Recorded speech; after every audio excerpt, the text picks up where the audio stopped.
How's it going? This is Ricardo, and in this video I'll show you how to remove the keyboard bezel on a Dell Latitude E5470. If you're looking for parts for this laptop, go to our website and use this coupon for a 5% off discount.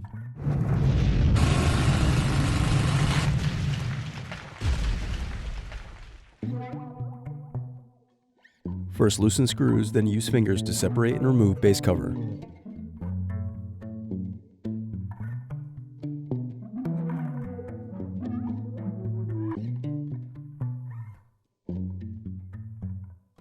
Now unscrew and disconnect battery.